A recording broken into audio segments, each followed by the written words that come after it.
So, nandito kami sa kusina ni Inlotlot at Padi Simoy. Tapos magluluto kami ng breakfast. Actually, titingnan ko lang yung pagluto ni ate ng breakfast kasi hindi ako na magluluto pero baka may matutunan pa ako. Kasi ang favorite ko talaga is tuyo. Ay, yung laki pala ng tuyo sa ano kanina. Oh. Ilang piraso yan, te? 3 piraso sa isang balot. 20 pesos. 2 balot ng bilhin. Opo. Yes. Maalat kaya? Kahit pa, kaya minsan may maalat, minsan naman okay lang ang asin. Oh, ang solusyon ng naman dyan is sausaw sa suka. Kung masyadong maalat, sausaw natin sa suka para hindi na maalat. O, di ba? Favorite ko talaga yung tuyo. Kaso lang, mabaho ate. Kung saan nila sa kunululuto, medyo, at least dito may, pero dito parang dirty kitchen naman to. No? Dirty kitchen. Dirty kitchen sa labas to, so okay lang naman din. Okay.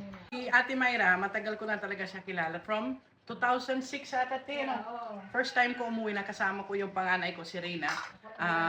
Ano pa lang siya, wala pang 1-year-old. Tapos si Ate Maria talaga na tumulong sa akin mag-alaga kay Reyna.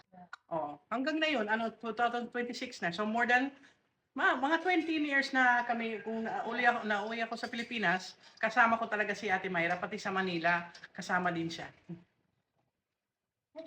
Di ba? 20 years na, happy 20th anniversary ate.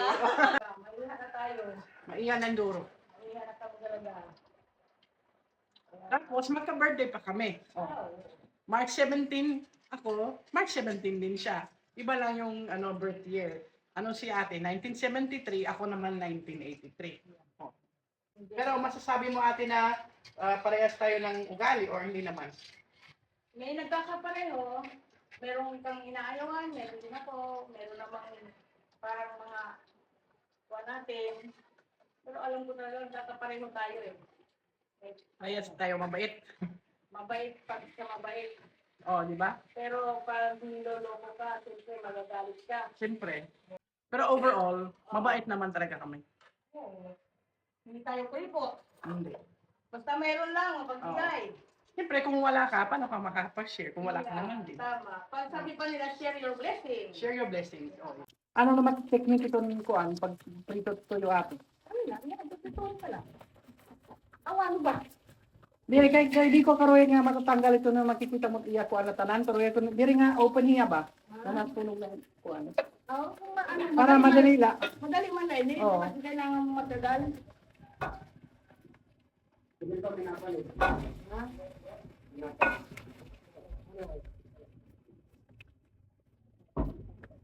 Kung maaram lang sa mga preso, pwede na anik mag-tintera nila tinitinahan.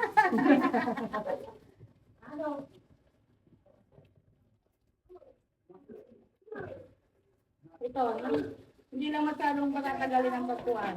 Okay, luto naman ito. Luto na mga daanin. Baga.